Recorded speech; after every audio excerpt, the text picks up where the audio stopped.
जय जिनेन्द्र। आज इस वीडियो में हम पहले असुर कुमार देवों में मनुष्य यौगिक की उत्पत्ति का विवरण यंत्र 19 के माध्यम से करेंगे। पहला, उपपात द्वार। ये यौगिक मनुष्य जगन्य 10,000 वर्ष और उत्कृष्ट 3 पल्योपम की स्थिति वाले असुर कुमार देवों में उत्पन्न होते हैं। हमने यंत्र 17 में जिस प्रकार उपपात द्वार को जाना, यहाँ पर जब यौगिक मनुष्य असुर कुमार में उत्पन्न होता है तो हमें उपपात द्वार को उन्हीं आंकड़ों और नियमों से जानना है। दूसरा, परिमाण द्वार। यौगिक मनुष्य संख्यात होते हैं, कारण ये जीव मनुष्य क्षेत्रवर्ती हैं, अतः उत्कृष्ट में संख्यात ही लिए गए हैं। तीसरा, संघनन द्वार। यौगिकों के सदैव प्रथम वज्र ऋषभ नाराज संघनन ही होता है। चौथा, अवगाहना द्वार। पहले और दूसरे गमकों में दोनों प्रकार की अवगाहना संभव है। जगन्य अवगाहना 500 धनुष से कुछ अधिक और देवकुरु, उत्तर कुरु क्षेत्र आदि वाले यौगिकों की अपेक्षा उत्कृष्ट 3 गव्यूत की अवगाहना बतलाई गई है। तीसरे, 7वें, 8वें और 9वें गम्मे वाले मनुष्यों की आयु 3 पल्य की निर्देशित है, अतः इनकी अवगाहना भी 3 गव्यूत ही कही गई है। चौथे, 5वें, 6ठे गम्मे वालों के आयुष्य भी 3 पल्य के स्थान पर करोड़ पूर्व साधिक ही है और इस आयु वाले यौगिक मनुष्यों की अवगाहना भी 500 धनुष साधिक ही होती है। ध्यान दें, यौगिक मनुष्यों में अवगाहना उनकी स्थिति के साथ साथ बढ़ती है, जबकि यौगिक तिर्यंचों में यह नियम आवश्यक नहीं है। पांचवा, संस्थान द्वार। यौगिकों के संस्थान सदैव प्रथम समचतुरस्र संस्थान ही होता है, अन्य नहीं। छठा, लेश्या द्वार। यौगिकों में प्रथम 4 लेश्याएं ही पाई जाती हैं। सातवां, दृष्टि द्वार। यौगिकों में दृष्टियां 2 ही पाई जाती हैं, सम्यक दृष्टि या मिथ्या दृष्टि। लेकिन यहाँ एक नियम है कि भवनपति, व्यंतर और ज्योतिष्क देवों में पैदा होने वाले यौगिक मिथ्यात्वी ही होते हैं। सम्यक्त्वी यौगिक केवल वैमानिक देवों में उत्पन्न होते हैं। आठवां, ज्ञान अज्ञान द्वार। इनमें ज्ञान नहीं पाया जाता है, क्योंकि ये मिथ्यात्वी हैं, इसलिए केवल मति और श्रुत अज्ञानी ही होते हैं। 9वां, योग द्वार। 10वां, उपयोग द्वार। 11वां, संज्ञा द्वार। 12वां, कषाय द्वार। 13वां, इंद्रिय द्वार। 14वां, समुद्घात द्वार और 15वां, वेदना द्वार।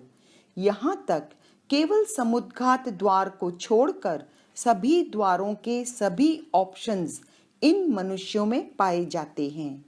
समुद्घात ये 9 गम्मों में केवल प्रथम 3 ही कर सकते हैं। 16वां, वेद द्वार। यौगिक के वेद 2 ही पाए जाते हैं, स्त्री या पुरुष, ये नपुंसक नहीं होते हैं। 17वां, आयु द्वार। औगिक के प्रथम 2 गम्मों में जगन्य की कॉलम में करोड़ पूर्व साधिक और उत्कृष्ट की कॉलम में 3 पल्य का आयुष्य लिया गया है। इसके पश्चात तीसरे गम्मे में जगन्य उत्कृष्ट दोनों कॉलम्स में उत्कृष्ट आयु 3 पल्य ही होती है। चौथे, 5वें, 6ठे गम्मों में जहाँ जगन्य और उत्कृष्ट कॉलम्स में केवल करोड़ पूर्व साधिक आयु ही ली गई है, वहाँ 7वें, 8वें, 9वें गमकों में सर्वत्र उत्कृष्ट आयु 3 पल्य निर्देशित है। इसलिए आयुष्य में 3 स्थानों पर नानात्व परिलक्षित होता है। 18वां, अध्यवसाय द्वार। इनकी जगन्य आयु भी असंख्यात वर्ष वाली है, इसलिए अध्यवसाय इनके दोनों प्रकार के हो सकते हैं। 19वां अनुबंध द्वार। यह द्वार आयुवत ही वर्णित है। इसका सर्वत्र आयुवत कहने के पीछे कारण यह है कि आयुष्य कर्म की स्थिति कारण है और उसके परिणाम स्वरूप लगातार उसी रूप में बने रहना अनुबंध अर्थात कार्य है। इसे सरलता से समझें कि आयु के साथ जो 6 बोलों का अर्थात गति, जाति, स्थिति, अनुभाग, प्रदेश और अवगाहना का बंध होता है, वही अनुबंध कहलाता है। यह सदैव आयु को ही फॉलो करता है। जीव जितनी स्थिति का बंध करता है, उतने समय तक उस बंधे हुए रूपवत रहना अनुबंध होता है। सामान्यतः स्थिति और अनुबंध में अंतर प्रतीत नहीं होता है। नाणत्ता। प्रथम 2 गमकों में कोई नाणत्ता नहीं होता है। जगन्य की कॉलम में जगन्य और उत्कृष्ट के नीचे उत्कृष्ट, और अन्य पाठों में जहाँ जगन्य उत्कृष्ट का भेद नहीं है, वहाँ भी सदृश उल्लेख ही प्राप्त होता है। किंतु तीसरे गमक से लेकर 9वें गमक तक सर्वत्र अवगाहना, आयुष्य और अनुबंध में नानात्व स्पष्ट परिलक्षित है। भव। यौगलिक जीव एक बार देवगति को प्राप्त कर पुनः यौगलिक नहीं बनता, इसलिए जगन्य और उत्कृष्टतः भव 2 ही लिए गए हैं, एक यौगलिक का, दूसरा देव का। 20वां काय संवेद द्वार। जब हमें 2 भवों का ही निर्देश प्राप्त है तो नेचुरली हम सभी गमों को फॉलो करते हुए यौगलिक मनुष्य की और इस यौगलिक मनुष्य द्वारा प्राप्त असुर कुमार के भव की आयु को उद्धृत करेंगे। यौगलिक मनुष्य की जगन्य 1 करोड़ पूर्व साधिक और उत्कृष्ट 3 पल्य कहना है, और असुर कुमार की जगन्य 10,000 वर्ष और उत्कृष्ट 3 पल्य ही कहेंगे। कारण एक यौगलिक अपने यौगलिक भाव की आयु से अधिक स्थिति प्राप्त नहीं करता है। काय संवेद द्वार के कालादेश के लिए पूर्व कथित गमकों के निर्देश ही लगेंगे। इसके साथ ही हम 24 नंबर यंत्र पर भी दृष्टिपात करें। यहाँ 9 निकायों में मनुष्य यौगलिक की उत्पत्ति का वर्णन है।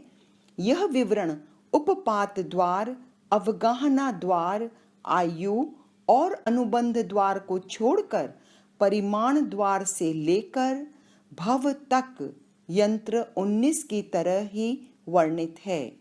पहला उपपात द्वार। इसमें 9 निकायों की उत्कृष्ट स्थिति देशोन 2 पल्ले ही लेनी है, असुर कुमार की तरह 3 पल्ले नहीं। 9 निकायों की उत्कृष्ट स्थिति उत्तर दिशा के नागकुमार निकाय की अपेक्षा से समझें।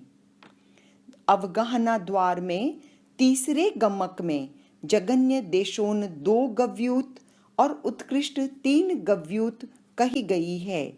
इस कथन को 24वें यंत्र के आयु द्वार के साथ मिलाकर समझें। तीसरे गमक में यह यौगलिक मनुष्य जगन्य 2 पल्ले की और उत्कृष्ट 3 पल्ले की स्थिति वाला इन 9 निकायों में आता है। इस कथन से 2 तथ्य हमारे सम्मुख प्रकट होते हैं कि यौगलिक स्वस्थिति से देव भव में कम स्थिति पा सकता है, अधिक नहीं। दूसरी बात यह है कि यौगलिक मनुष्य की अवगाहना उनकी स्थिति के साथ साथ बढ़ती है। स्थिति अधिक तो अवगाहना भी अधिक हो जाती है। इसलिए यहाँ पर औगिक उत्कृष्ट वाले तीसरे गम्मे में भी 3 नानात्व परिलक्षित हैं, जो अन्य यंत्रों से कुछ भिन्न हैं। काय संवेद द्वार। दोनों ही घरों की स्थिति का अनुसरण करते हुए काय संवेद द्वार को समझना है। यौगलिक जीव उत्कृष्ट 2 भव ही करता है, एक यौगलिक मनुष्य का, दूसरा 9 निकायों के देवों का। अतः इस 20वें द्वार में गमकों के आदेशानुसार कालादेश उद्धृत करना है। इस प्रकार 19वें यंत्र के साथ 24वें यंत्र का विवरण भी सुसंपन्न हुआ। नेक्स्ट वीडियो में हम असुर कुमार एवं 9 निकायों में संख्यात वर्ष के संगी मनुष्य की उत्पत्ति को वर्णित करेंगे। जय जिनेन्द्र।